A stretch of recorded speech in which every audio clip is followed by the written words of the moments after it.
ये अभी ये हमारे सामने पार्टी पोजीशन भी है। इस वक्त PMLN 50 सीट्स पर नज़र आ रही है, पाकिस्तान पीपल्स पार्टी 40 पर हमारे सामने है। ये कौमी असम्बली की पार्टी पोजीशन है। और इसके बाद जी IPP आप देख सकते हैं 2 पर है। खास पर ये जो आज़ाद है IPP की आप 3 समझ लें सीटें हैं, जो खुर्रम नवाज, राजा खुर्रम नवाज वाली आज़ाद 74 पे और अदर्स भी 4 पे। रहमान देखिए जो 74 है, इसमें ज़ाहिर बात है मेजॉरिटी, बल्कि काफ़ी ज़्यादा जो है वो तादाद जो है वो तहरीक इंसाफ के लोग हैं। इन्होंने इलेक्शन लड़ा है, बैट का सिंबल इनके पास नहीं था, डिफरेंट तरह के इनके पास निशान थे, लेकिन उसके बावजूद इन्होंने 74 सीटें जो है वो निकाल ली हैं, 74 सीट्स।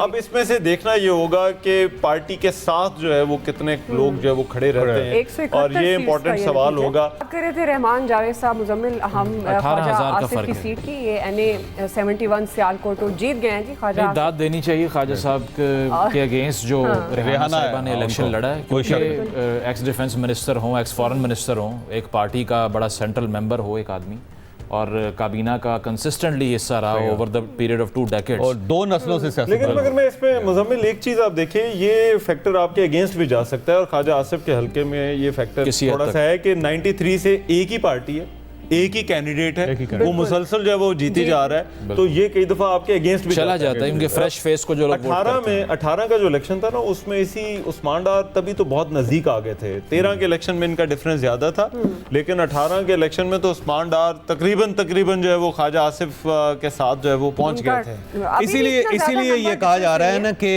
एक पाबंदी होनी चाहिए कि एक शख्स कितनी बार इलेक्शन लड़ सकता है, क्योंकि तमाम पार्टीज के अंदर बहुत सारे ऐसे लोग हैं कि जो अपने हलकों में नहीं जाते। उनको पता है कि जब भी इलेक्शन होगा पार्टी हमें टिकट भी दे देगी और हम जीत भी जाएंगे और उसके बाद हम मिनिस्टर भी बन जाएंगे। तो हर पार्टी के अंदर ऐसे बहुत ज़्यादा लोग हैं जो हलकों के ऊपर तवज्जो नहीं दे रहे। उसकी मेन रीज़न ये है कि उनको इनसिक्योरिटी नहीं है। तो अब ये सोचा जा रहा है और हर जगह पे इसके बारे में जिक्र करना शुरू कर दिया गया है, और फैसल वाड़ा पहले शख्स है जिन्होंने इस बात को, इस पॉइंट को उठाया है। अब हर जगह पे वो पॉइंट कंसीडर किया जा रहा है कि एक आइन के अंदर तब्दीली होनी चाहिए कि कितने इलेक्शन एक बंदा लड़ सकता है, ताकि फ्रेश लोग वहाँ पे आएँ। अगर हल्कों के अंदर इस तरह अथॉरिटी क्रिएट हो जाएगी तो वहाँ पे तो डेवलपमेंट नहीं होगी। बिल्कुल। अच्छा जी, एक और नतीजा हमारे सामने है, वो अनाउंस करते हैं, फिर मैं आपकी तरफ आती हूँ। ये NA 158 विहाड़ी का ये नतीजा है। आज़ाद कैंडिडेट ताहिर इकबाल जीत गए। ताहिर इकबाल चौधरी विहाड़ी से। तहमीना दौलताना साहिबा, बिल्कुल, ये तहमीना साहिबा लास्ट टाइम तो कंटेस्ट करने भी नहीं आई थी मैदान में, इतना आउट नंबर था असल में। ये हल्का इनका दौलताना साहिबा का वैसे, लेकिन ताहिर इकबाल साहब ने अपसेट हो सकते हैं इनके लिए? नहीं, बिल्कुल नहीं, क्योंकि पिछले तीनों इलेक्शन ताहिर इकबाल साहब ने जीते हैं यहाँ से, और दौलताना को विहाड़ी सिटी से ऑलमोस्ट निकाल दिया।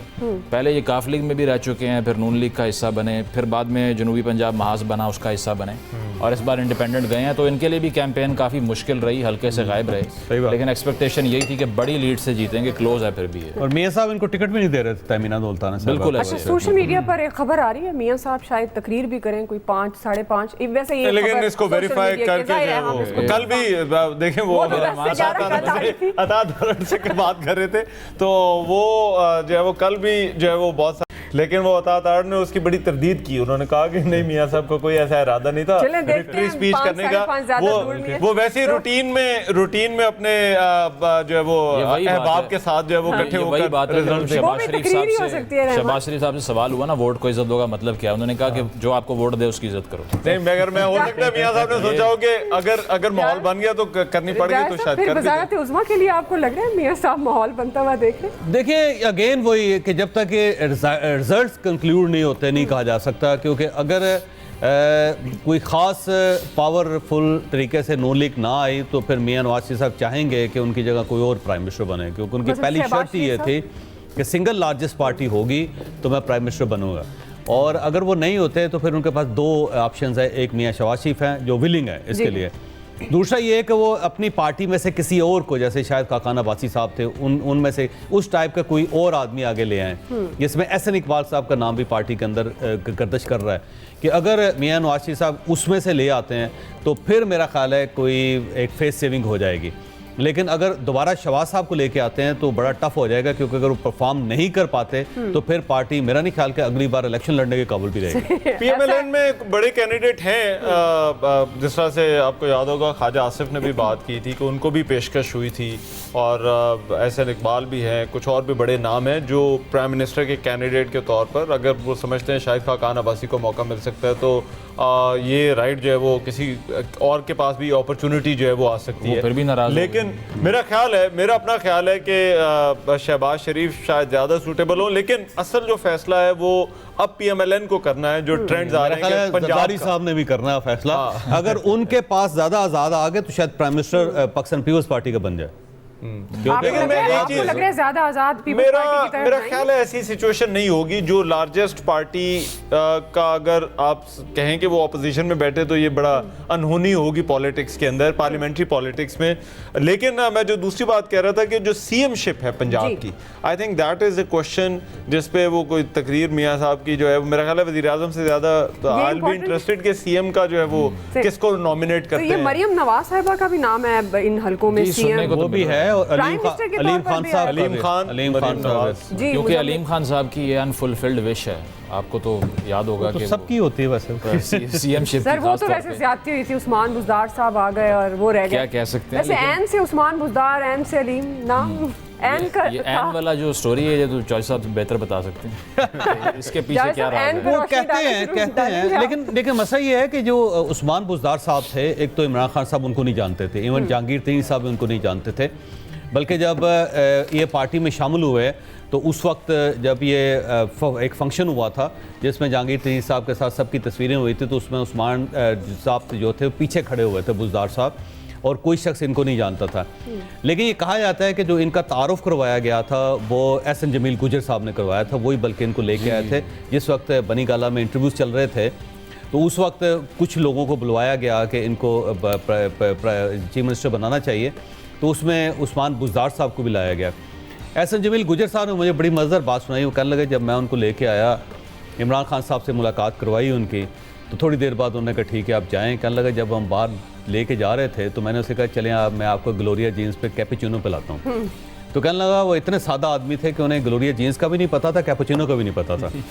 और बाद में मेरी एक बार उस्मान साहब से मुलाकात हुई, बुज़दार साहब से, तो कहने लगे मैं सही आपको बात बताता हूँ, मुझे लाहौर के सड़कें नहीं पता, मैं अगर दफ्तर से घर जाऊँ तो मैं घर नहीं पहुँच सकता।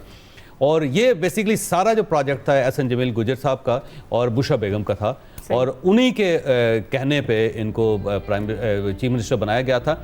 इस्टेब्लिशमेंट बहुत ज़्यादा नाराज़ थी। जो पहला इमरान खान साहब और इस्टेब्लिशमेंट के दरमियान जो दरार पड़ी थी वो उस्मान बुज़दार साहब पे पड़ी थी। बहुत ज़्यादा जोर दिया गया कि ये आप गलती ना करें, लेकिन इमरान खान साहब वो डट गए। उन्होंने कहा कि नहीं ये बहुत परफॉर्म करेगा, बल्कि बड़ा मशहूर फिक्रा हुआ, उन्हें कहा वसीम अकरम प्लस है ये प्लस। और वसीम अकरम इसमें ना मैं ये चौधरी साहब जो बात कर रहे हैं एक चीज़ उसमें ऐड करूँ, उस्मान बुज़दार से जब ये वज़ीर आला बने उसके बाद जो है वो मेरी एक मुलाकात हुई, और उस मुलाकात में यही सवाल जो है वो उस्मान बुज़दार से ख़ुद जो है वो मैंने पूछा। मैंने कहा आपकी इमरान खान से जो है वो पहली मुलाकात या आपका जो है वो कब हुई?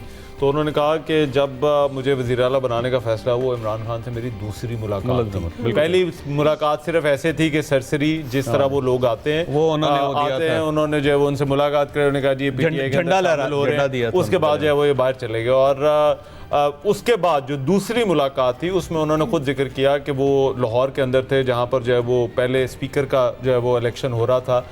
तो उन्होंने खुद कहा कि उन्होंने कहा रात को उनको जो है वो कॉल आई और उन्हें कहा गया कि आप जो है वो अभी इस्लामाबाद पहुँचे। तो वो कहने लगे कि मैं सुबह इस्लामाबाद पहुँचा, और उन्होंने कहा भी कि अगर कोई बहुत ज़रूरी काम है तो मैं ठहर के आ जाता हूँ, लेकिन उन्होंने कहा कि नहीं आप अभी जो है इमीडिएटली जो है वो इस्लामाबाद है। सितारा चमक रहा था। तो वो उस्मान बुज़दार साहब ने कहा कि फिर मैं लाहौर आया, और लाहौर आके जो है वो उन्होंने गाड़ी जो है वो बनी गाला की तरफ जो है वो रुख कर दिया। तो उस्मान बुज़दार साहब ने भी पूछा उनसे कि बनी गाला खैरियत से जो है वो हम बनी गाला जो है वो जा रहे हैं। तो जब वो बनी गाला पहुंचे तो ये उस्मान बुज़दार साहब के लिए भी सरप्राइज था। अच्छा, उनको वज़ीर आला बनाने से पहले अलीम खान साहब को बाकायदा नैब ने गिरफ्तार कर लिया था। उसकी वजह ये थी कि सबका ख्याल ये था कि अलीम खान को फटा कर सकते हैं, तो उनको गिरफ्तार कर लिया। फिर उनकी इन्वेस्टिगेशन चल रही थी। वहाँ पे मेजर शहजाद साहब थे, आपको याद होगा, जो यहाँ पे हेड थे, बल्कि अलीम खान साहब ने मुझे खुद बताया कि मैं उनके कमरे में बैठा हुआ था तो टिकट चल रहे थे कि उस्मान बुज़दार साहब को चीफ मिनिस्टर बना दिया गया है, नामजद कर दिया गया। तो कहने लगा मैंने खुद मेजर शहजाद साहब से कहा कि अब तो वो बन गया, तब तो मेरी जान छोड़ दे, मुझे जाने दे। मैंने कहा अभी यकीन नहीं है, जब वो हलफ उठाएंगे फिर आपको मौका दिया जाएगा। पीटीआई काबीना के भी बहुत से लोग